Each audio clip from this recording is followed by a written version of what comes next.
গোপনীয়তা শব্দটা যতটা জটিল ঠিক ততটাই উপকারী।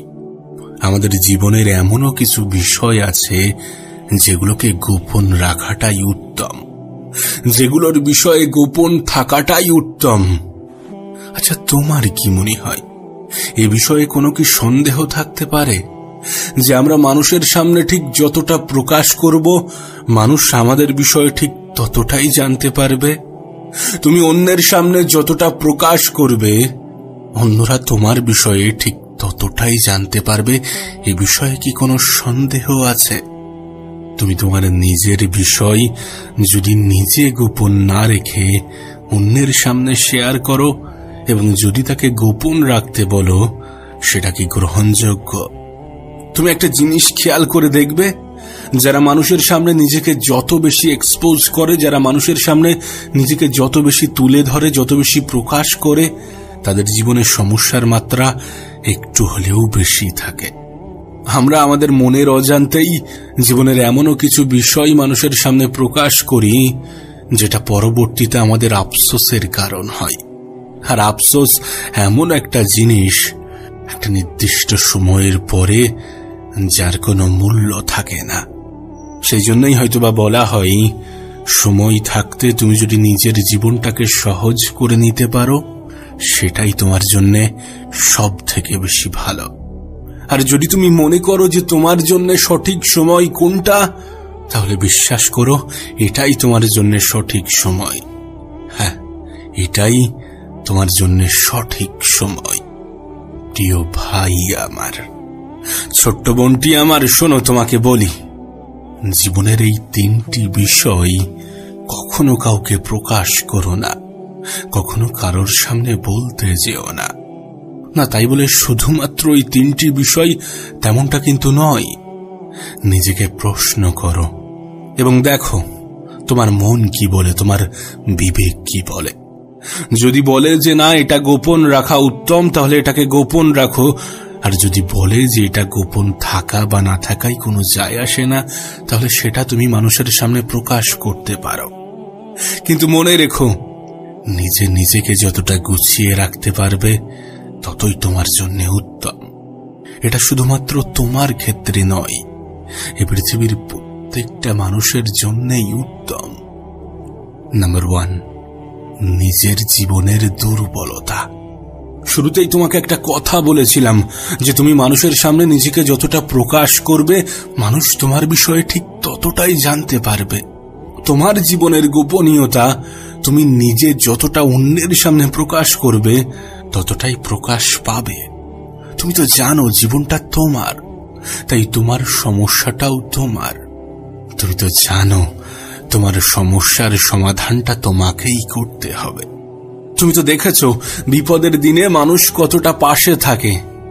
তুমি তো দেখেছ খারাপ সময়ে মানুষ কতটা সঙ্গ দেয়। এত কিছুর পরেও যদি তোমার মনে হয় যে তোমার সমস্যাটা অন্য কেউ সমাধান করে দেবে, তাহলে তোমার কি মনে হয় না যে তুমি ভ্রান্ত ধারণার মধ্যে আছো? গোপন রাখো নিজের দুর্বলতা, নিজের জীবনের সমস্যাগুলো গোপন রাখো।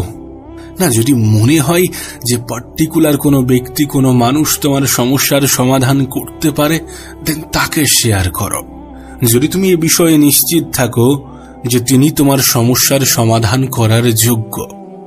জীবনের অনেক পর্যায়ে আমরা এমন কিছু মানুষের উপরে আশা রাখি যেখানে নিরাশ হওয়ার সম্ভাবনাটা সব থেকে বেশি। জীবনের অনেক পর্যায়ে আমরা এমন কিছু মানুষকে বিশ্বাস করি যিনি কখনোই বিশ্বাসের যোগ্য ছিলেন না।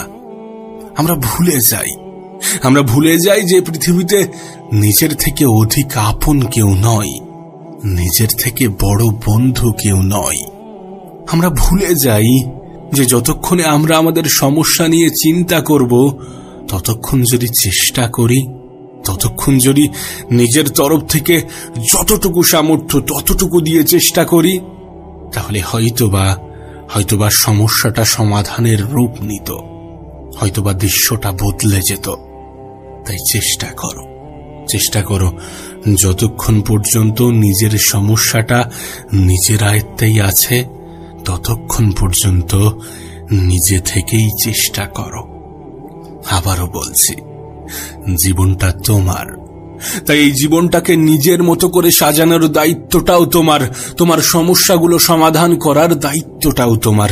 আর এই দায়িত্ব থেকে কখনো পিছনে যেও না, কখনো পিছু পা হয়ো না। আমি বলছি না যে সবাই খারাপ, অবশ্যই নয়, এটা স্বাভাবিক একটা বিষয়। একজন মানুষের জীবনে কিছু ভালো মানুষ থাকবে, কিছু খারাপ মানুষ থাকবে, এটা স্বাভাবিক বিষয়। আমি তো সেই সকল মানুষের কথা বলছি যারা তোমার সফলতা হজম করতে পারে না, যারা তোমার খারাপ সময়ে মজা নিতে ছাড়ে না। তবে এ বিষয়ে কিন্তু কোনো সন্দেহ নেই যে প্রকৃত আপনজন, প্রকৃত প্রিয়জন খারাপ সময়েই চেনা যায়।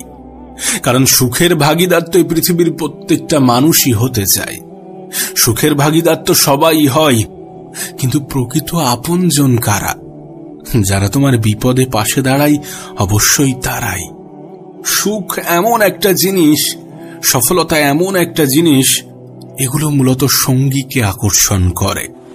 তোমার যদি মনে হয় যে আমার জীবনে সঙ্গী খুবই কম, আমার জীবনে মানুষের সংখ্যা খুবই কম, এই দুটি জিনিস যদি তোমার জীবনে এসে থাকে, যদি তুমি অর্জন করতে পারো, তাহলে দেখবে মানুষ তোমার সাথে জুড়তে চাইবে। তবে হ্যাঁ, যারা তোমার ভালো সময়ে তোমার সঙ্গী হয়, তারা তোমার প্রিয়জন মনে করে কিনা আমি জানি না, কিন্তু অবশ্যই প্রয়োজন মনে করে। আর আজকের জেনারেশনটা একটু অন্যরকম, এই যুগটা একটু অন্যরকম। এখানে মানুষ নিজের সুখে যতটা না আনন্দ পায়, তার থেকে অনেক বেশি আনন্দ পায় অন্যের দুঃখে। হ্যাঁ, আজকের পৃথিবীটা একটু অন্যরকম। নাম্বার 2, নিজের ভবিষ্যৎ পরিকল্পনা, পরবর্তী পদক্ষেপ। আমি একটা কথা প্রায়ই বলি, এই পৃথিবীতে সব থেকে কঠিন কাজ হচ্ছে মানুষ চেনা। তুমি এটা বুঝতে পারবে না কতজন তোমার সুখে কষ্ট পায়। তুমি এটা সঠিকভাবে নির্ণয় করতে পারবে না যে কতজন তোমার শুভাকাঙ্ক্ষী, কতজন তোমার খুশিতে খুশি। দেখো, এটা তো সত্য যে পৃথিবীতে বন্ধুর যেমন অভাব নেই, শত্রুরও তেমন অভাব নেই। এটা তো সত্য যে হাত ধরে টানার মানুষের অভাব থাকুক বা না থাকুক, পা ধরে টানার মতো মানুষের কোনো অভাব নেই। হ্যাঁ, হাত ধরে টানার মতো মানুষ থাকুক বা না থাকুক, পা ধরে টানার মতো মানুষের কোনো অভাব নেই। তাই যদি কোনো ব্যক্তি তোমার ভবিষ্যতের সাথে রিলেটেড না হয়ে থাকে, তাহলে তার সামনে অন্তত নিজের ভবিষ্যৎ পরিকল্পনা বলতে যেও না। আমরা কেউই জানি না যে আমাদের আগামী দিনটা কেমন হতে চলেছে, আমাদের পরিকল্পনা কতটা সফলতার রূপ পাবে, কিন্তু আমরা বিশ্বাসী। আর এই বিশ্বাসে পানি ঢালার মতো মানুষের অভাব হবে না যদি তুমি তোমার নিজের পরিকল্পনা মানুষকে বলতে থাকো, যদি তুমি তোমার ভবিষ্যৎ প্ল্যানিং মানুষকে শেয়ার করো। সফলতার ক্ষেত্রে একটা কথা প্রায়ই শোনা যায় যে মেহনত এতটা গোপনে করো যেন তোমার সফলতা সকলকে তাক লাগিয়ে দেয়। বিশ্বাস করো, এর ক্ষেত্রেও এর ব্যতিক্রম কিছু নয়। প্ল্যানিং তো করা উচিত, প্ল্যানিং প্রত্যেকটা মানুষের জীবনেই থাকা উচিত। উপরওয়ালার প্রতি বিশ্বাস রেখে জীবনে যে কোনো প্ল্যানিং করা যেতে পারে। নিজের ভবিষ্যৎ সম্বন্ধে আশাবাদী হওয়া যেতে পারে, আর অবশ্যই আশা রাখো, কিন্তু সেই আশার গল্প এমন কিছু মানুষের সামনে শেয়ার করো না, এমন কোনো মানুষের সামনে শেয়ার করো না যারা তোমাকে নিরাশার শিকার বানায়। আর তোমাকে তো বলেছি, তুমি যদি তোমার নিজের বিষয় গোপন না রেখে অন্যকে প্রকাশ করে বলো যে তুমি গোপন রাখো, তাহলে সে কিভাবে নিজের কথায় অটুট থাকবে, যেখানে তুমি নিজেই নিজের পরিকল্পনা অন্যকে শেয়ার করো। তোমার কাছে অনুরোধ করব, ভবিষ্যৎ সম্বন্ধে, পরবর্তী পদক্ষেপ সম্বন্ধে ততটা শেয়ার করো যতটা শেয়ার করলে কোনো ক্ষয়ক্ষতির সম্ভাবনা থাকে না, যতটা শেয়ার করলে তোমার নিজের কোনো ক্ষতি হবে না। নাম্বার 3, তোমার ফ্যামিলি প্রবলেম, পারিবারিক সমস্যা। আমাদের জীবনে এমনও কিছু বিষয় আছে যেগুলো জানি যে এগুলোর সমাধান অন্যরা দিতে পারবে না। তারপরেও আমরা শেয়ার করি। ফ্যামিলি প্রবলেমটাও ঠিক এমনই। আমরা জানি এটার সমাধান আমাকে